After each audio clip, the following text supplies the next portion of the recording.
Here to discuss the State of the Union and the President's visit to Dane County is Senator Tammy Baldwin. First off, Senator, thanks so much for joining us. My pleasure. Now, a big part of both speeches here from President Biden was job creation. Have we seen enough of a success story in that department here in Wisconsin? You know, we have seen record job creation numbers on a monthly basis. We get the report for the previous month, and it's been quite exceptional. And we are certainly seeing new jobs come to Wisconsin.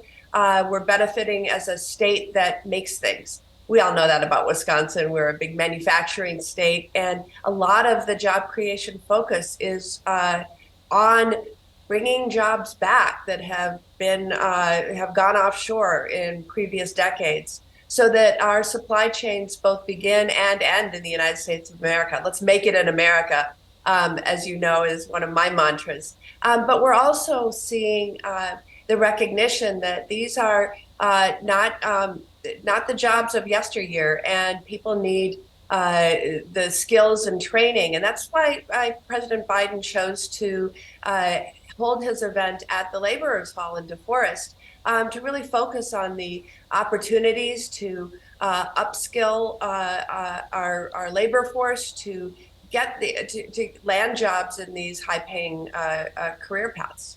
For many, though, the success story of those new jobs is overshadowed by inflation. Has enough been done to combat inflation? Well, you know, the Inflation Reduction Act that we passed late last year was singularly focused on bringing prices down.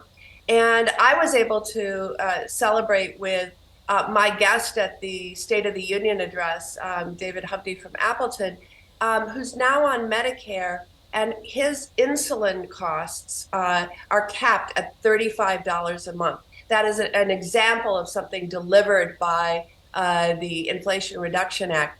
He used to spend hundreds of dollars per month, and many Wisconsinites spend exorbitant out-of-pocket expenses just to keep up with their life-saving drug.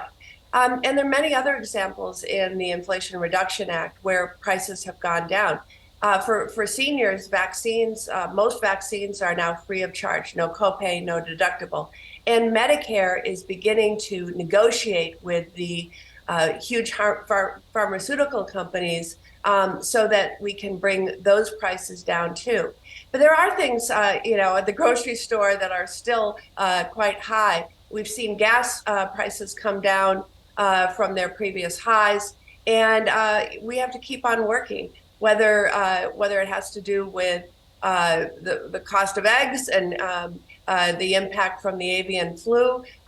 We need to keep on working on all fronts to bring down costs and make sure that people are getting good paying jobs so that their income is going up. You mentioned you invited David Hovde. He happens to be the cousin of Eric Hovde, someone who has hinted he may run against you in the next election. Why invite the relative of a potential political rival? You know, I met David in Green Bay just last month.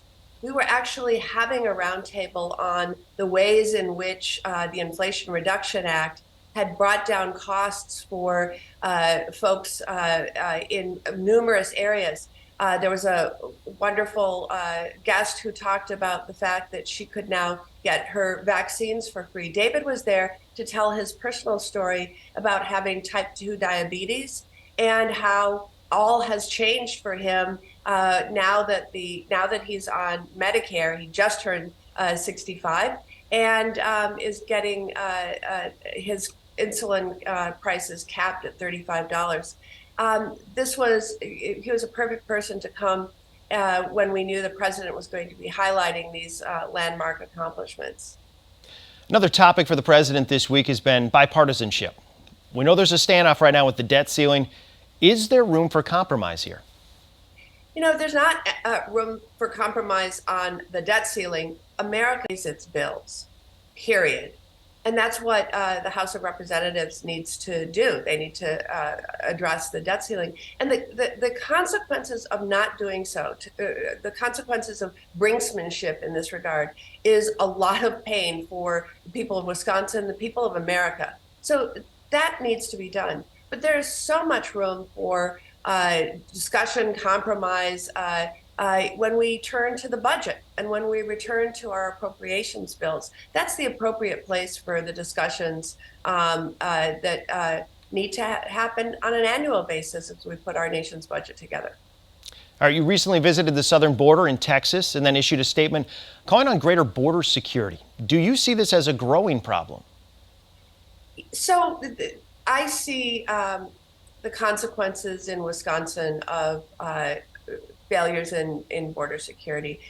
We're not a border state, but we still see the horrendous effect of fentanyl coming in, typically from places in Mexico, and poisoning people. And it is, it's heartbreaking to see the number of overdose deaths. So, our whole immigration system has been broken for decades, but I really wanted to see firsthand what resources are needed to further secure our border and protect our communities from legitimate threats like cartels and drug smuggling.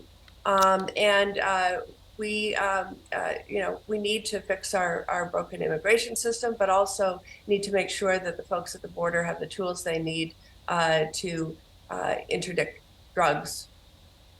And finally, going back to the president visiting Wisconsin, first stop after the State of the Union. He narrowly won the state in 2020. Do you believe his messaging and his agenda are resonating with Wisconsin voters? Especially when it comes to the results of our bipartisan work in the last 2 years to invest in our infrastructure, to fix our roads, to repair our bridges, to get high-speed internet to every family in Wisconsin. I think that there is a shared commitment there. Literally with strong infrastructure, we have stronger communities, and so that among all of the accomplishments, including the Inflation Reduction Act, where people are seeing costs go down, I think those really resonate with Wisconsinites. All right, Senator, I want to thank you so much for the time here today. Thank you.